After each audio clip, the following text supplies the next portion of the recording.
खबरें तो आप रोज देखते हैं, आइए हम दिखाते हैं आपको खबरों का निचोड़। नमस्कार, मैं हूं अनिल शर्मा और आप देख रहे हैं अनिल शर्मा ऑफिशियल न्यूज़ उरई निचोड़। इसके साथ ही मेरे साथ जुड़े हुए हैं कृष्णा न्यूज़ के संपादक सिद्धार्थ त्रिपाठी। आइए हम आज आपको मिलवाते हैं अखिल भारतीय इतिहास संकलन योजना के राष्ट्रीय सह संगठन मंत्री श्री संजय श्री हर्ष मिश्र जी से, और उनसे जानते हैं कि इतिहास संकलन समिति का गठन कब हुआ और अब तक उन्होंने क्या क्या काम किए। नमस्कार श्री संजय श्री हर्ष जी। नमस्कार। आपका स्टूडियो में स्वागत है। मैं आपसे ये जानना चाहता हूँ कि ये जो अखिल भारतीय इतिहास संकलन योजना शुरू हुई, ये कब शुरू हुई और इसकी क्या आवश्यकता है? इतिहास संकलन योजना वास्तव में लगभग 81 से प्रारंभ हुई है, लेकिन इसकी पूर्व जो भूमिका है वो लगभग 73 से बनने लगी थी। और संघ के एक राष्ट्रीय स्वयंसेवक संघ के जो पहले प्रचारक थे बाबा साहब आप्टे, उनकी स्मृति में बाबा साहब आप्टे के नाम से एक ट्रस्ट बनाया गया था और उसके दृष्टिकोण से उस समय काम प्रारंभ हो गया था। बाद में 78 में इसकी एक नागपुर में बैठक हुई और 1981 से एक प्रकार से ये काम करना प्रारंभ कर चुकी है। इसकी क्या आवश्यकता पड़ी, ये इसको बनाने की क्या वजह है? वास्तव में भारत का जो इतिहास है, इसको हमारे जिन्होंने भारत पर शासन कर रहे थे, ऐसे अंग्रेज हैं या मुस्लिम जो है सुल्तान हुए हैं, शासन की बादशाह हुए हैं, उन सब ने योजनाबद्ध ढंग से भारत की परंपरा, भारत की संस्कृति और भारत के इतिहास को भ्रष्ट करने का प्रयत्न किया है।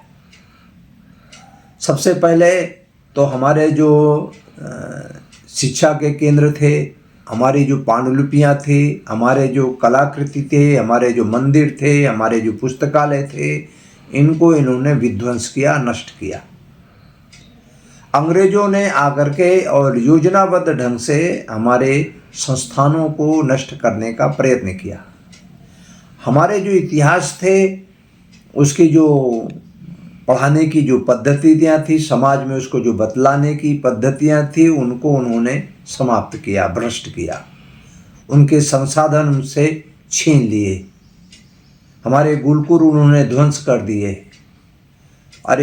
और बाद में उन्होंने एक गलत इतिहास पढ़ाने के दृष्टिकोण से उसमें से कुछ इधर उधर की बातें जो है उसमें से जोड़ दी।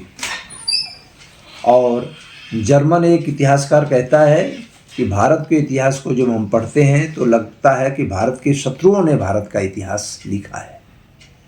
और इस दृष्टिकोण से कुछ हमारे जो इतिहास अब मनीषी थे, विद्वान थे, इसमें उन्होंने चिंतित हुए और उन्होंने इतिहास लिखने की दिशा में काम बढ़ाया। मिश्र जी, ये अपना जो अखिल भारतीय इतिहास संकलन योजना है, इसका संगठनात्मक ढांचा क्या है और अब तक इसमें क्या क्या काम हुआ है? सभी प्रांतों में संघ की इतिहास संकलन की योजना के दृष्टिकोण से हमारे 42 प्रांत काम कर रहे हैं देश भर में। तो सभी प्रांतों में इतिहास संकलन योजना कार्यरत है। सभी जगह प्रांतीय टोलियां बनी हुई हैं और वो काम कर रही हैं। जो प्रांतीय टोलियां हैं उनको हम इतिहास संकलन समिति कहते हैं और वो वहाँ पर काम करती है। और उन्होंने आगे जाकर के प्रत्येक जनपद पर जो है अपनी एक समिति बनाना प्रारंभ किया है। वो प्रत्येक जनपद पर काम करते हैं। हम लोग वहाँ पर प्रति मास एकत्र होते हैं और किसी इतिहास के एक विषय पर चर्चा करते हैं, उसको हम इतिहास दिवस कहते हैं। तो एक प्रकार से जो जन सामान्य है उसको इतिहास का बोध होता है। इतिहास संकलन का एक प्रमुख काम है समाज का इतिहास बोध जागृत करना। तो उसके दृष्टिकोण से हमारे प्रत्येक जनपद में इतिहास दिवस मनाने की परंपरा है और इस समय हम लगभग 400 से ज़्यादा जिलों में ये काम करने में अभी सफल हुए हैं। इस समय हमारा इतना काम बढ़ चुका है। काम अपना अभी तक क्या क्या काम हुआ है? इतिहास संकलन ने सबसे पहले एक बहुत सारा विषय जो प्रारंभ किया था कि ये भारत में जो आर्य हैं वो बाहर से आए हैं, ऐसा हमारे विदेशी षड्यंत्रकारियों ने एक मैसेज दिया था। और इसलिए हमारे लिए, क्योंकि उनके पीछे उनका उद्देश्य था कि जैसे मैं अंग्रेज बाहर से आए हैं, उसके पहले फ्रांसीसी आए थे, पुर्तगाली आए थे, मुग़ल आए थे, ये पठान आए थे और उसके पहले जो है शाकहूण, कुषाण ये आए थे। इसी तरह आर्य भी पहले से आए थे। तो जब हम बाहर से आए हैं तो इसलिए इस देश से प्रेम करने का हमारा कोई कारण नहीं है, क्योंकि हम भी बाहर से, हम तो आक्रमणकारी हैं, आर्य बाहर से आक्रमणकारी हैं, इनको इस देश से प्रेम करने का कोई अधिकार नहीं है। वो एक यह विचार देना पाते थे और इस चुनौती को हम लोगों ने स्वीकार किया। और इसलिए उनका एक मत था कि क्यों यहाँ पर जो है वेदों की रचना, जो आर्यों ने वेद लिखे हैं, और वेद जो है वो सरस्वती नदी के किनारे लिखे गए हैं और सरस्वती नदी भारत में है नहीं। और इसलिए हम लोगों ने योजनाबद्ध ढंग से पूरे देश भर में 4 हिस्से हमारी टोलियाँ बनी और उन्होंने जो हमारे महाभारत में और अन्य हमारे जो साहित्य के अभिलेख हैं, इन सब में सरस्वती किनारे का वर्णन मिलता है, उनको हमने संग्रह किया। महाभारत में भगवान श्री कृष्ण के जो भाई थे, युद्ध के समय वो तीर्थ यात्रा कर रहे थे इन सरस्वती नदी के किनारे। तो वो जो तीर्थ हैं, उन तीर्थों की सूची और वर्तमान में जो इस समय तीर्थ हैं, उन दोनों की तुलना करके और रेखाचित्र के आधार पर हम लोगों ने, साहित्यिक अभिलेख के आधार पर हमने जगह जगह जल के सैंपल, खुदाइयाँ प्राप्त की। उसके किनारे किनारे जो एक संस्कृत का प्रवाह है नदी के किनारे किनारे, वो हमको मिला। मूर्तियों का अध्ययन करना, वहाँ जनश्रुतियाँ का अध्ययन करना, वहाँ की जो कथाएं हैं, लोक कथाएँ हैं, वहाँ के लोकगीत हैं, उन सब के अध्ययन करने के बाद नदियों किनारे किनारे एक सांस्कृतिक का अनवरत प्रवाह हम शुरू हो जाए। हाँ जी। और इस नाते इस प्रवाह के द्वारा हमको ये प्राप्त हुआ कि लगभग यहाँ पर एक विशाल नदी जल के सैंपल के द्वारा, जो कहीं कहीं कई मीलों चौड़ी है और कई स्थान हैं जो खारे हैं, लेकिन बीच में एक मीठा जल हमको प्राप्त हो रहा है और इसका प्रवाह अरब सागर तक है। ये हरियाणा, राजस्थान, ऐसे अरब सागर तक हम इसका एक प्रवाह, एक सतत प्रवाह हम उसको प्राप्त कर रहे थे। तो इस प्रकार से सरस्वती नदी की खोज हो गई और इसके द्वारा यह चीज़ तथ्य सामने आया कि आर्य बाहर से नहीं आए, आर्य मूलतः यही निवासी है। इसके अलावा हम आर्य जो है इधर से, माने भारत से जो है वो पश्चिम की ओर गए हैं, वो यूरोप गए हैं, मध्य एशिया गए हैं, इसके भी चिन्ह हमको प्राप्त हो रहे हैं। अब इस समय इसमें काम क्या क्या हुआ खास तौर से इतिहास लेखन में? इतिहास में हमारा काम है कि जो है संदर्भ ग्रंथों का निर्माण करना।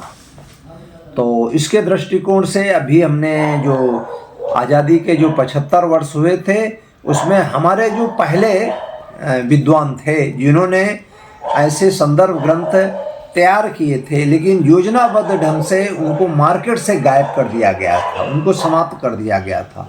इसलिए हमने तय किया है कि 75 हम संदर्भ ग्रंथ समाज के सामने सभी लाइब्रेरियों में पहुंचाएंगे और उसको फिर से रीप्रिंट करेंगे। तो लगभग एक 30 के लगभग हमारे संदर्भ ग्रंथ अभी तैयार हो चुके हैं और वो 75 हम करने वाले हैं। इसके अलावा हमारे हर जनपद में, हर जिले में एक युगीन सीरीज हमने प्रारंभ की है। लगभग 70 के लगभग हमारी युगीन जो है मतलब हर जनपद का इतिहास लिखने की प्रक्रिया, वो लगभग हमने क्षेत्रीय इतिहास लिखने का हम लोगों ने प्रयत्न किया है और वो लगभग एक 70 पुस्तकें हमारी उस दिशा में काम कर चुकी हैं। 70 जनपदों का हम इतिहास लिख चुके हैं। इसके अलावा हम एक 14 हिस्से हैं जिस पर हम काम कर रहे हैं, जिसमें पुराण अंतर्गत या इतिहास है, जनजातीय इतिहास है, और लोकतंत्र की जननी भारत है। ऐसे करके एक 14 विषय लिए हैं और इन 14 विषयों पर हमारे वरिष्ठ इतिहासकारों की, युवा इतिहासकारों की, महिला इतिहासकारों की टोलियां बनी हैं और उस दिशा में वो सब काम कर रही हैं। अच्छा, अभी तक मिश्र जी प्रकाशित साहित्य जो अपने लगभग 400 प्रकार की पुस्तकें, 400 पुस्तकें इस समय हमारी लगभग छप चुकी हैं। एनबीटी से? नहीं, हमारा स्वयं का अपना इतिहास संकलन योजना का स्वयं का प्रकाशन है, हमारी प्रांतीय समितियां हैं उनका प्रकाशन है, वो भी लिख रहे हैं। और इस तरह जो हमारे इतिहासकार दूसरे ले, उनको मैंने इसमें 400 में नहीं कहा, उसको देख लेंगे तो हमारी संख्या हजारों हो जाएगी। हमारे इतिहासकार भिन्न भिन्न अन्य प्रकाशनों में, जैसे आम पाठक को चाहिए होगा तो आपका वो प्रकाशक का नाम जो केंद्रीय है उसका खास तौर से वो एक सूची है और वो प्राप्त कर सकते हैं कौन कौन सी है वो इतिहास, उनमें से मिलेंगे। कुछ वहाँ हमारे दिल्ली में केंद्र है, उस केंद्र से भी वो खरीद सकते हैं। और ये अभी ये जो अपना ये नया जो वास्तविक इतिहास की बताने की बात है, भारतीय इतिहास, ये कब तक, कितने साल तक लगेगा कुछ इसमें? अभी इतिहास अनवरत लिखने की एक प्रक्रिया है, क्योंकि इतिहास में नए नए तथ्य अनवरत प्राप्त हो रहे हैं। इसलिए आप इसको कह देंगे कि एक दिन मैं इतिहास लिख दूंगा, ऐसा नहीं होने का। इतिहास तो एक अनवरत लिखने की प्रक्रिया है और उसका हम एक हिस्से हैं, इसलिए कभी भी समाप्त नहीं हुआ। अनवरत जब तक सृष्टि है तब तक इतिहास बनता रहेगा और तब तक ये इतिहास लिखा जाता रहेगा। स्टूडियो में आने के लिए आपका बहुत बहुत धन्यवाद। धन्यवाद।